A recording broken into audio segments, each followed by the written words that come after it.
You're listening to the Strategic Foresight for Asia podcast. We break down the geostrategic forces shaping Pakistan and the region, delivering foresight and bringing expert analysis and practitioner insights on the trends and choices defining our future. Hello, hi, I'm Aril Sultan, Director and Co-Founder of Strategic Foresight for Asia. Today we will be discussing the ongoing United States-Israel war against Iran, and we will be focusing on nuclear issues. We have with us Dr. Tariq Rauf, who is former Head of Verification and Security Policy at the Office of Director General International Atomic Energy Agency. He has written extensively on nuclear issues and nuclear non-proliferation issues. So I'll be mainly discussing the possibility of a military strike on Iranian nuclear power plant in Bushehr, and whether and if Iran retaliates on other nuclear power plants in the region, what could be the consequences? And I'll also ask Dr. Tariq Rauf about the possibility of nuclear use under extreme circumstances, the legality of such a military strike, and also the mystery of 440 kgs enriched uranium that is missing. United States is unable to find out. Dr. Tariq Rauf, welcome. Thank you for joining StrafAsia Podcast. Thank you, Dr. Adil, and it's a welcome to join StrafAsia this afternoon. Yeah, thank you. Let's start with this. Walk us through this whole controversy about Iran's nuclear program, starting from Joint Comprehensive Plan of Action, which was negotiated between Iran and President Obama administration, and how and why it became so controversial. So actually, we really need to start from the beginning of the Iran nuclear file at the IAEA, which started in August of 2002, where Mujahideen-e-Khalq, which is an opposition organization outside Iran in the US, which the Majlis of Iran has characterized as a terrorist organization. In August of 2002, they did a press conference in Washington in which they announced that Iran was carrying out clandestine, undeclared uranium enrichment, which Iran, as a non-nuclear weapon state party to the Nuclear Non-Proliferation Treaty, was obligated to declare to the IAEA. So it took about 8 or 9 months for negotiations between Iran and the IAEA for Iran to admit, and the report that first came out was in June of 2003, in which the IAEA reported that Iran had been carrying out undeclared nuclear activities and use of nuclear material, including small amounts of uranium enrichment, which it should have declared to the IAEA. So I should clarify that Iran, like any other non-nuclear weapon state party to the Non-Proliferation Treaty, NPT, has the obligation to declare all nuclear material and all nuclear activities to the IAEA to ensure peaceful use. There is no exception. So one cannot say that because they were enriching a very small amount in a very small facility and they were under threat of attack, therefore they didn't inform the IAEA. For the IAEA, that doesn't count. So they were, as the Director General mentioned, in breach of their safeguards obligations. So this basically starts the interaction between the 3 European countries, France, Germany, and the United Kingdom, which carries on.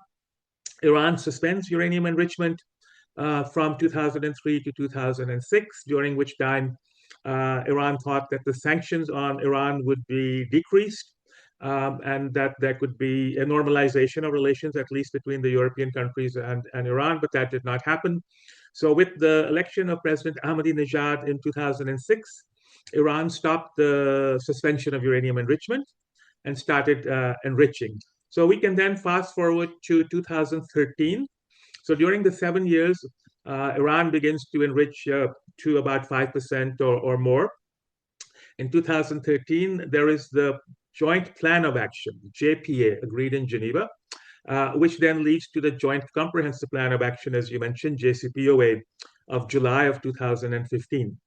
In the meantime, IAEA Director General, under whom I worked for most of my career, his term ended in December of 2009, and a new Director General took office in December 2009, and this was Director General Yukiya Amano of Japan, who unfortunately passed away in 2019.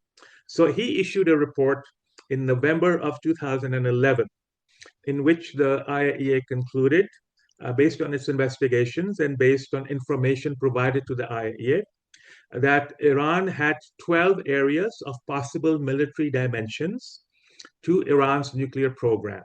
So this included uranium enrichment, research and development on a nuclear explosive device, research on development on cold testing of a nuclear explosive device, also work on a payload or a re-entry vehicle for the Shahab-3 ballistic missile.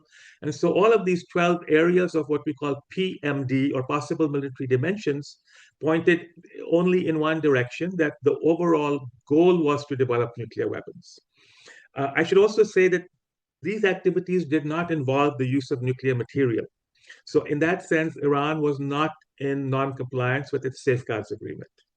But working on a nuclear weapon development program and its components certainly was in, one could say, violation of the spirit of its obligations under the NPT. Great. So I would also, thank you very much for providing that context, because that is important for people to understand. Everybody is talking about Iran's violation of its obligations, but that context helped. I would also like you to briefly clarify about, because many people won't understand what level of enrichment is allowed for the NPT signatories like Iran, because that has also been a controversial issue. So unfortunately, now there has been some publications, particularly by US think tanks and US publications, that the NPT does not allow enrichment or reprocessing. This is false.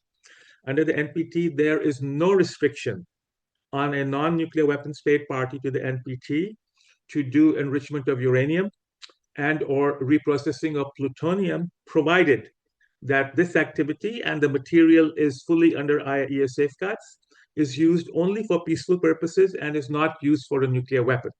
So the reason why the NPT does not prohibit enrichment and reprocessing goes back to 1967-68, when the NPT was being negotiated.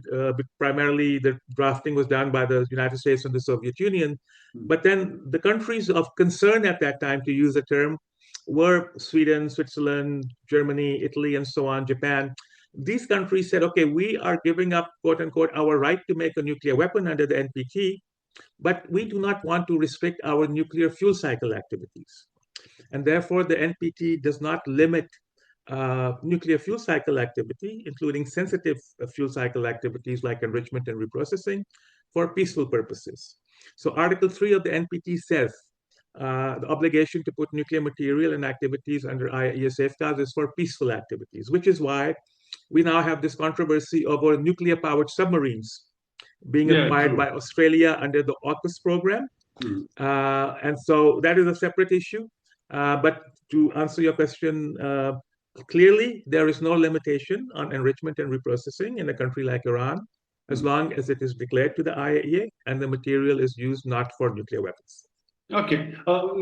Limit I was talking about, generally 20% and below it is considered as for peaceful application. If a country goes beyond 20%, then there are concerns whether this country is aiming for military purposes or not. Is this understanding correct? This is arguable.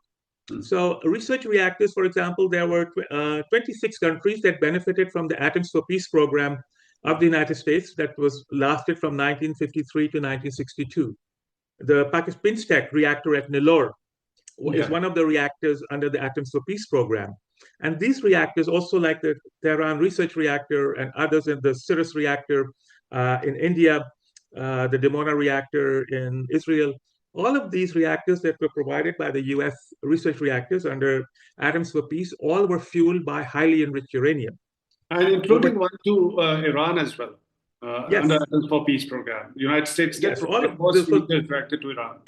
So these reactors were designed at that time to run on highly enriched uranium because of the certain properties of highly enriched uranium that were needed to make radioisotopes for research purposes and for medical use. Over time, starting in the 70s, the US had a program called Reduced Enrichment for Research and Test Reactors, RERTR. And under this program, from about 100 research reactors around the world, both the United States and the Soviet Union and Russia brought back or repatriated the highly enriched uranium from these research reactors, and they were reconfigured to run on 19.9% enrichment, which is technically low enriched uranium. And that is what TRR, the Tehran Research Reactor, runs on. I don't know the fuel enrichment for Nilor and others. I could look it up, but for our purposes, not relevant here. Okay, great. So let's move on to the terms and condition of JCPOA, which was negotiated between Obama administration and Iran. It also talked about other things beyond the enrichment. And we can just briefly, because then we move on to the contemporary issue. So there are two parts here. So on the 15th of July, 2015 in Vienna, this agreement, Joint Comprehensive Plan of Action, or JCPOA, was signed between Iran, European Union, E3 being France, Germany, United Kingdom, plus three, bring China, United States, and Russia. So the correct term is EU, E3 plus 3, and Iran, not P5 plus 1. Many American publications refer to it as P5 plus 1, which is incorrect from my point of view. So there are two elements. Under the JCPOA, Secretary Kerry, Foreign Minister of the United States at that time, he, in his press conference announcing the JCPOA, said, "We know that Iran was working on a research and development program for nuclear weapons that stopped around 2003. Some activities continued for another couple of years. We know what they happened from 15th of July 2015. We are looking forward, not back." And Iran has agreed to limit its enrichment to 3.67% uranium-235, which is the enrichment used for nuclear power reactors. Okay. Also, Iran at that time had roughly 15 to 20,000 centrifuges that were running.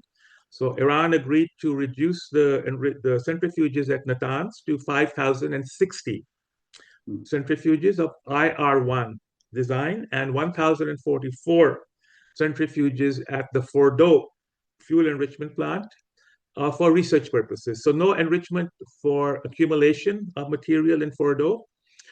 In Natanz, nuclear material could be made at 3.67% and stored for 150 kilograms.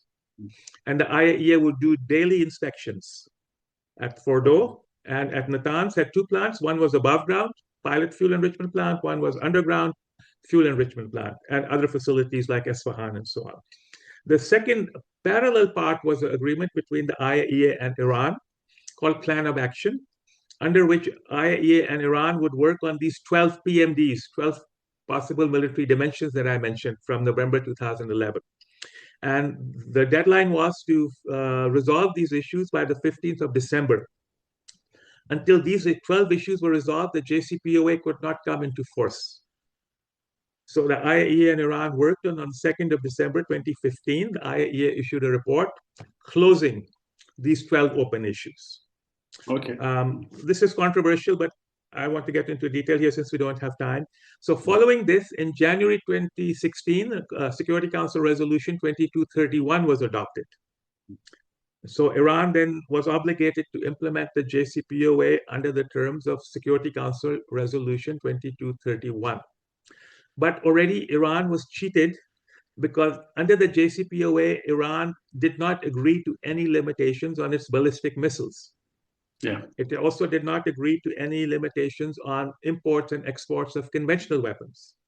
But the drafters of Security Council Resolution 2231 smuggled in that there should be limitations on Iran's ballistic missile program and that there would be embargo on imports and exports of conventional weapons. It is unfortunate that China and Russia did not object. They allowed 2231 to be passed. And so this became a millstone around Iran's neck later on. I should also mention that between the period 2006 to 2015, 7 Iranian nuclear scientists were assassinated on the streets of Iran through sabotages, grenades attached to the cars, and so on. Two others survived. And there was also, if you remember, the Stuxnet virus attack on the enrichment facility at Natanz. So during this period, before the JCPOA, Iran was constantly under attack through sabotage, through assassinations of nuclear scientists, and also one should really admit that the Iranian security services were completely unable to prevent complete penetration of the Iranian nuclear program by foreign agents. Yeah, glad that you mentioned about Stuxnet. That was under the name of Olympic Games. Mainly United States and Israel joint project to derail Iran's nuclear program. Now, President Trump, during his first tenure, he withdrew from Joint Comprehensive Plan of Action. So we'll not talk about it. Let's talk to the contemporary environment. No, I just wanted to mention that the Joint Comprehensive Plan of Action was working perfectly well. Yes. IAEA was issuing 4 reports per year from March of 2016. And Iran was living up to its obligations. Unfortunately, the sanctions imposed on Iran by the US were not removed. And since the US sanctions were not fully removed, the European sanctions could not be removed because companies were afraid of American backlash. So Iran was already feeling unhappy. And Israel did not like the JCPOA because it wanted the position of the Bush administration of zero enrichment in Iran. But the JCPOA allowed enrichment in Iran. So when President Trump took over, he, I think, accepted the Israeli policy, and in May 2018, he unilaterally withdrew.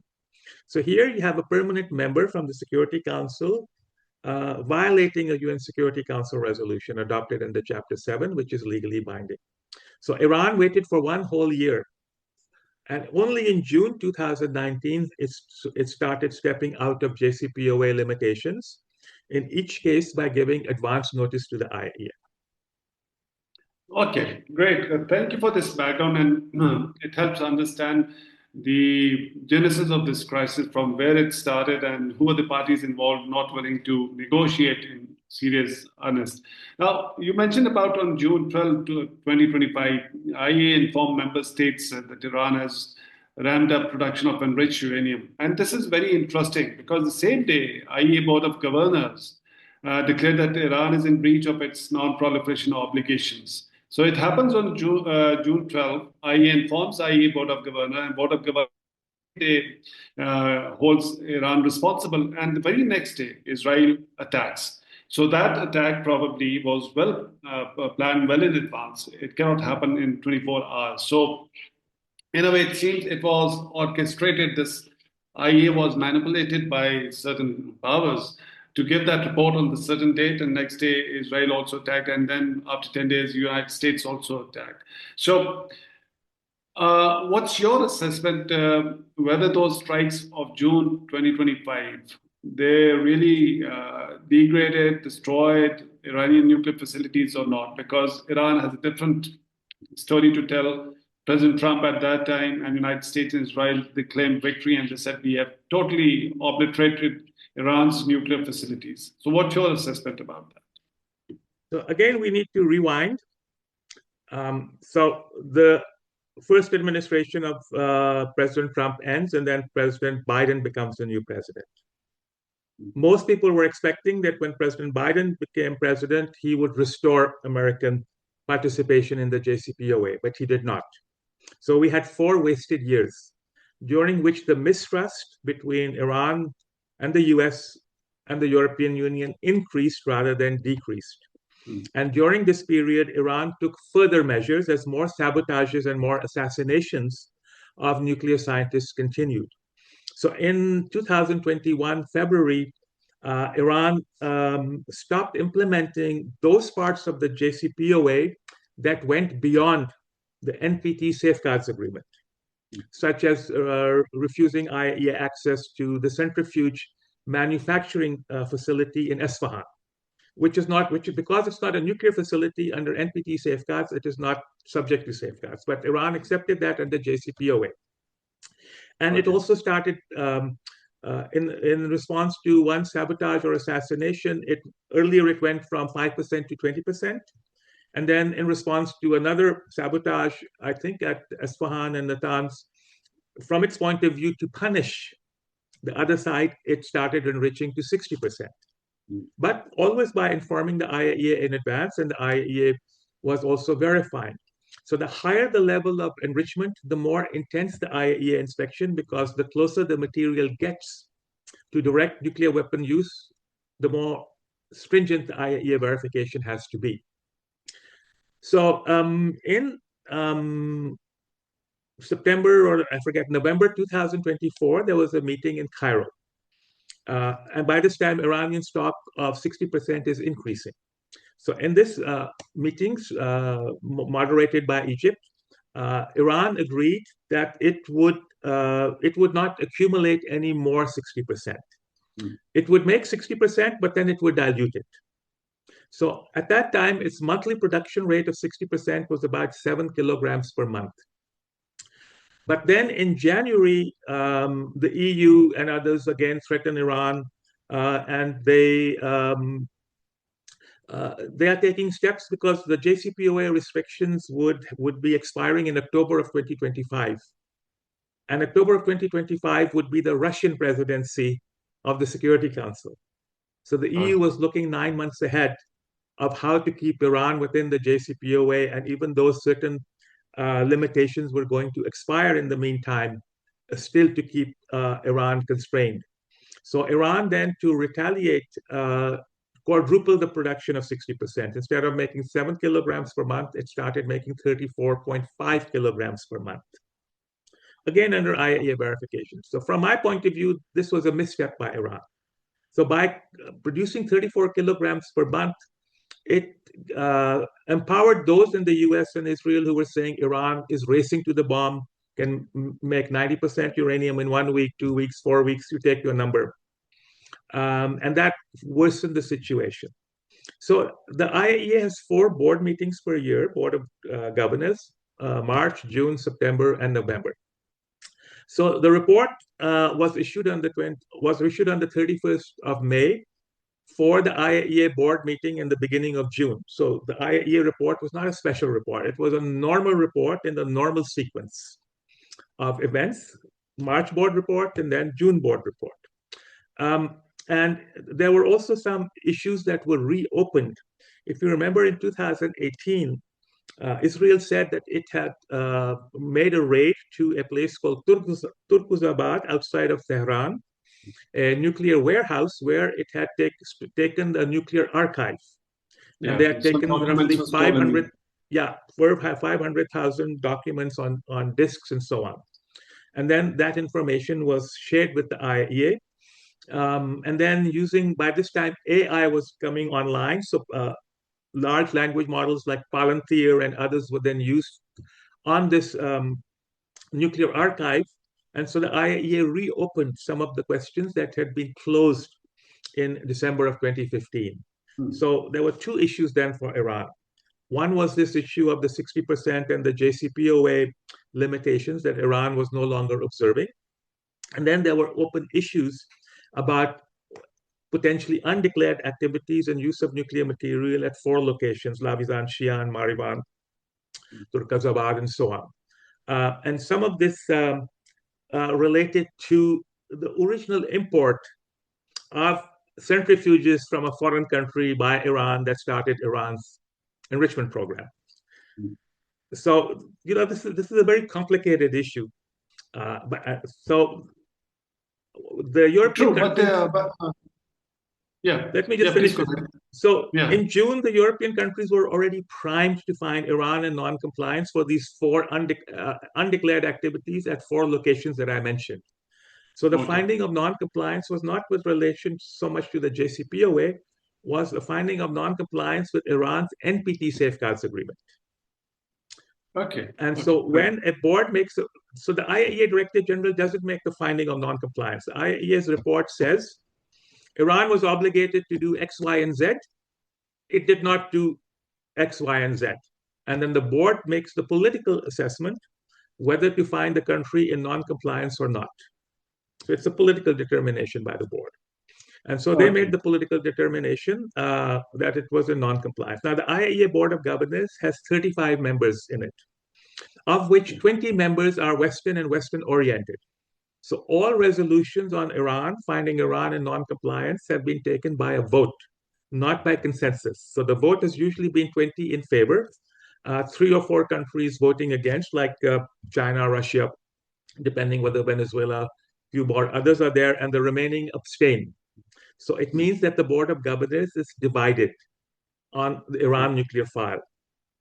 And this situation continues to this day. So organizations like the United Nations and the IAEA can only do what the member states allow them to do. So to blame the organization itself for failures is the failure of the member states. Absolutely, it's the member states who take decision. But it's also interesting that on June 12th, this decision or this verdict is given, and the next day Israel attacks Iran's nuclear facilities, and after 10 days, United States also. Now, coming back to the question that I asked, in your opinion, how much United States and Israel were able to destroy Iran's nuclear facilities or infrastructure in June 2025 strikes? Okay, so the IAEA report of 27th of May, based on the last inspection, said that Iran had 408.9 kilograms of 60% enrichment. The IAEA report of September said that by the 11th of June, in the 2 weeks, Iran had made another 34. So it was 440 at that time. Okay. So the IAEA reported that of the 21 nuclear facilities in Iran, 7 were bombed, 13 were not bombed. So the 7 included facilities, 2 at Natanz, Fordow, Esfahan, Karaj, and some others, and all were very heavily damaged.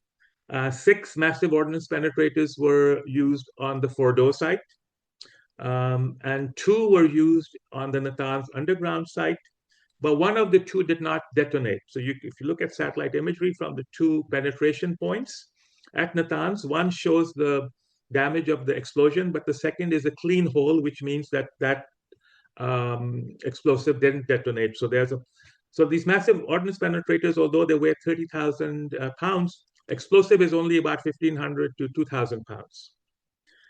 So Iran had mentioned on the 10th of June in a letter to the IAEA that given the threats, Iran would move the nuclear material to a safe place and would inform the IAEA at a later date.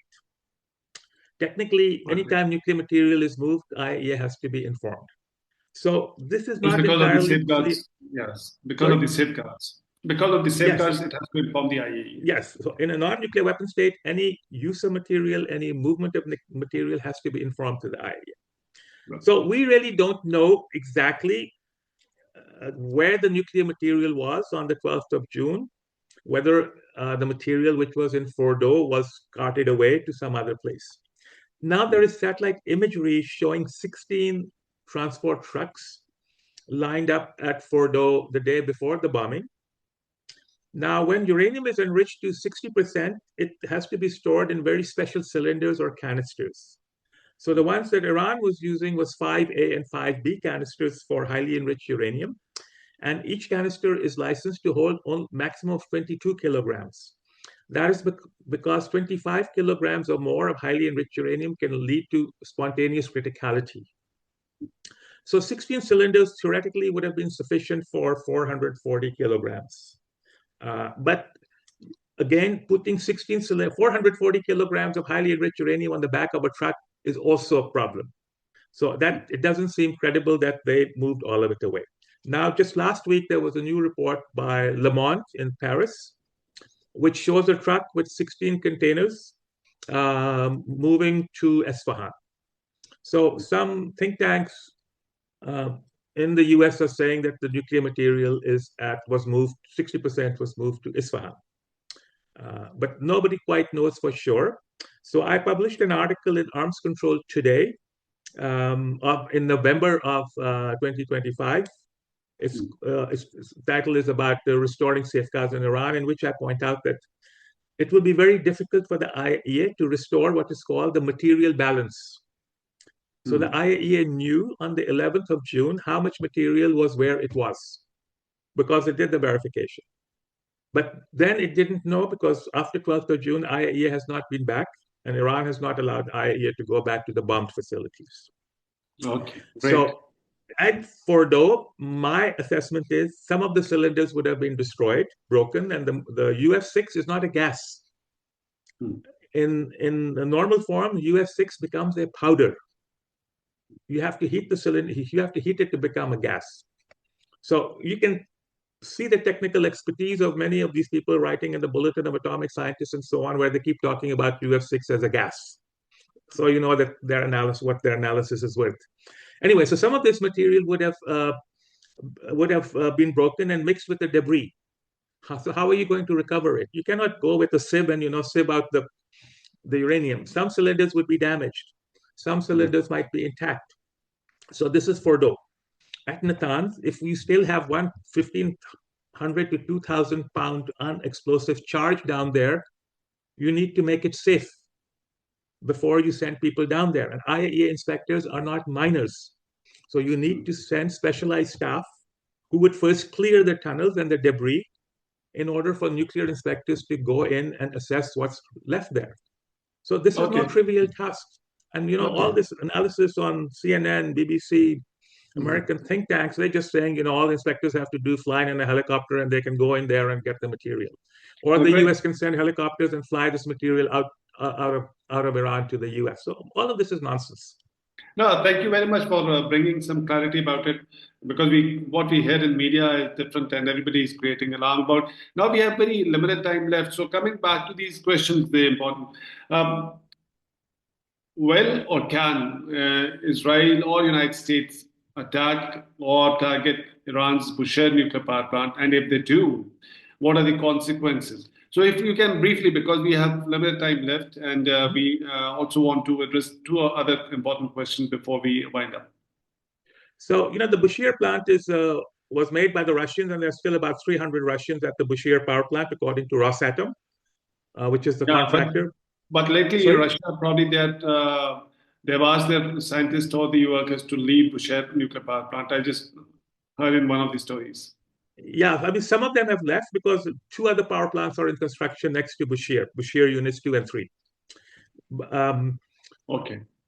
But because it's a Russian power plant, it's an operational nuclear reactor. I don't think it will be attacked deliberately. But from my point of view, the risk of an accident is very high with ballistic missiles, drones, aircraft flying around, and now it's being reported that one U.S. aircraft was shot down.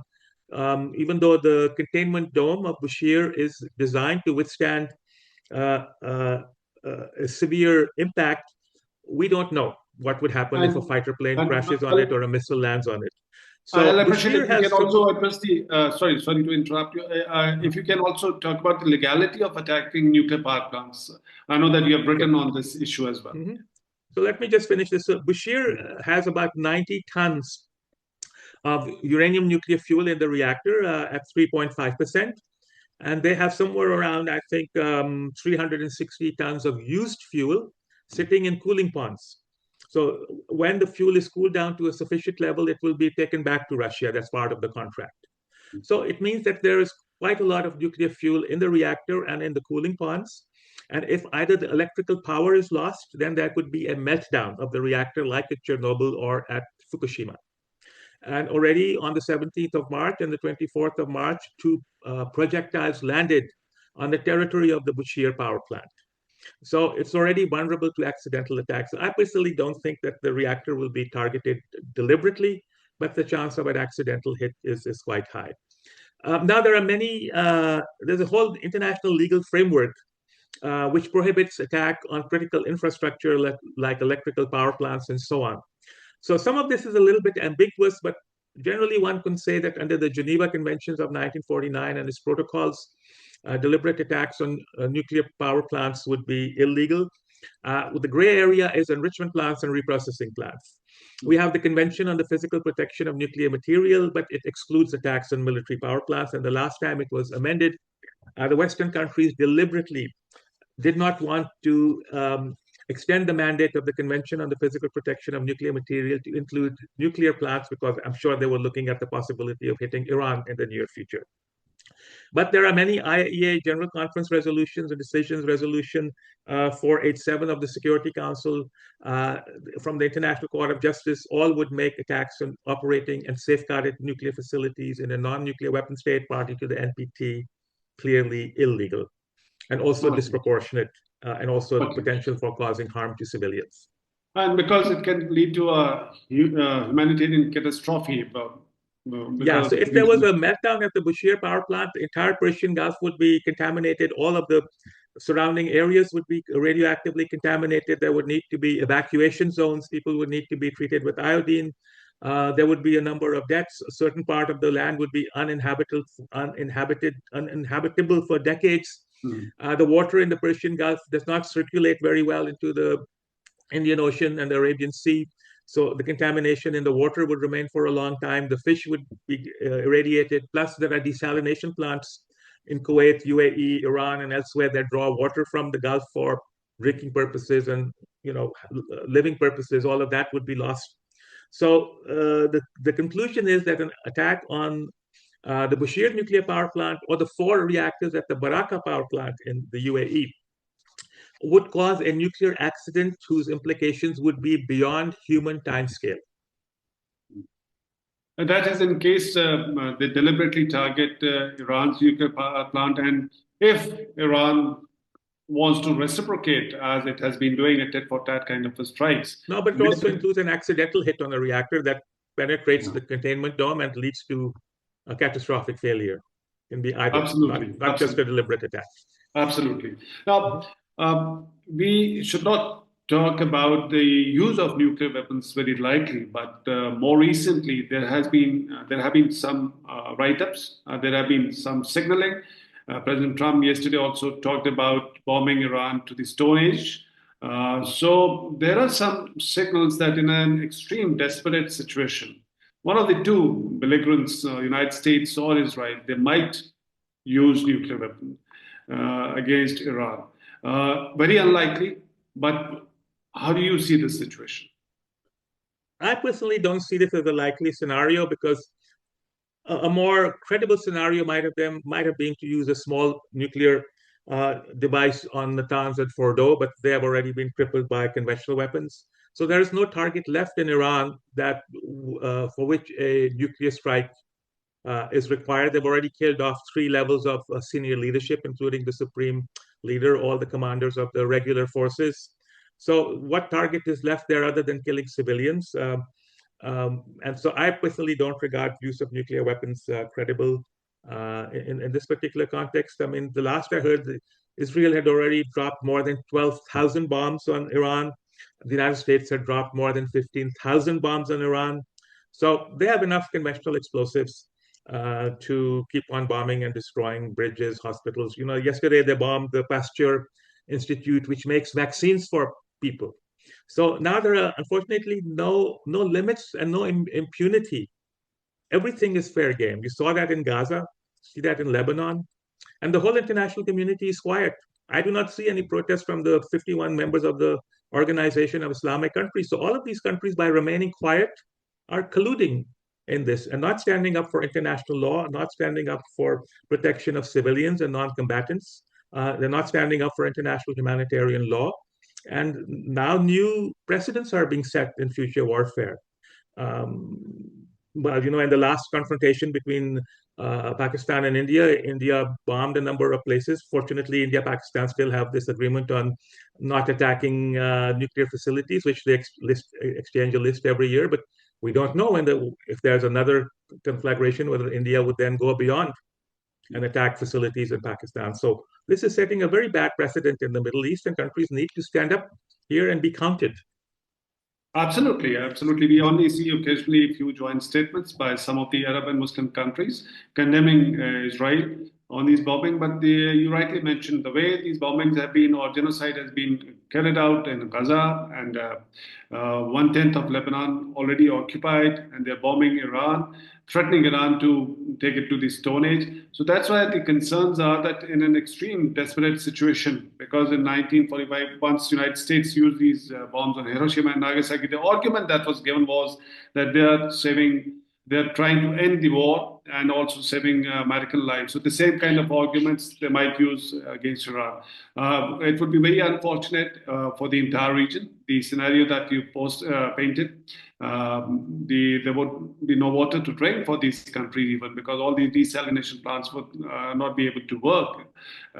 From Chernobyl incident, we see that after so many years, it happened in 1986. So after so many years, still there is a 30 miles exclusion zone. Nobody lives there. Nothing grows over there. So that's going to be very unfortunate for this entire region. Thank you very much, Dr. Tariq Rauf, for this wonderful podcast. I think it was very informative. You gave a detailed background about the whole issue from where it started and why it has become so complicated, the nuclear issue especially. Thank you very much for your time. Thank you. Thank you.